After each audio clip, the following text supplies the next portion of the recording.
We're here with Congressman West, and we want to take this opportunity to discuss defense policy. So let's start with the facts. How much did we spend on defense last year?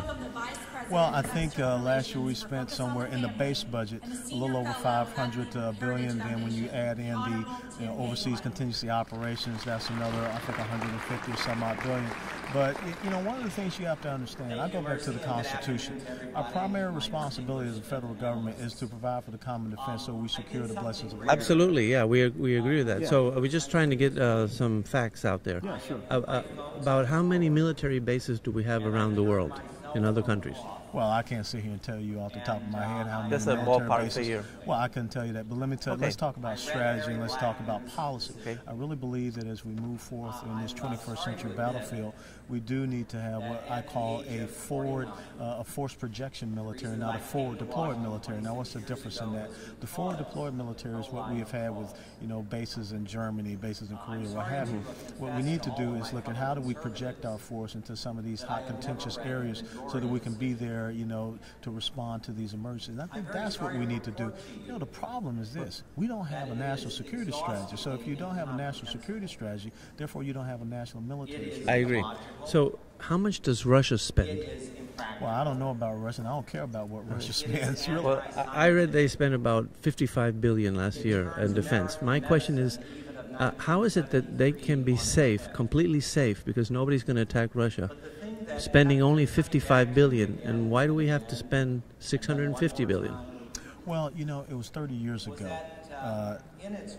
last week, March the 8th, 1983, that Ronald Reagan gave his Evil Empire speech. And Ronald Reagan coined the phrase peace through strength. And I think that's what you have to do. You have to look at how do you build a military that's a deterrent. So what I would propose, having been in the military for 22 years, is that you sit down with the combatant commanders of your respective areas of responsibility, being the CENTCOM, AFRICOM, SOUTHCOM, EUCOM, and you talk about what are going to be the emerging threats for the next 10 to 15 years. And that's how you develop a force that can be, in the right position.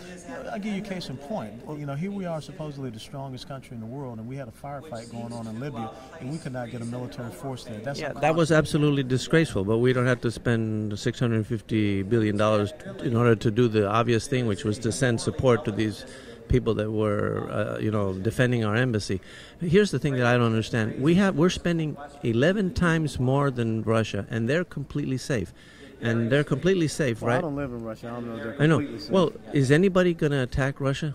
How many nuclear missiles? How many nuclear deliverable missiles does Russia have? I couldn't tell you off the top of my head. I'm not about cutting my. But it's about 12,000. So, if anybody attacked Russia, it would be suicide, right? Including us. Yeah, but this is the thing. Once again, you're sitting down and looking at, a very set-piece type of world. I think it was Samuel Huntington who wrote a book back about 1996, 97 called Clash of Civilizations and Remaking of the World Order. And he talked about the means by which conflict was going to change.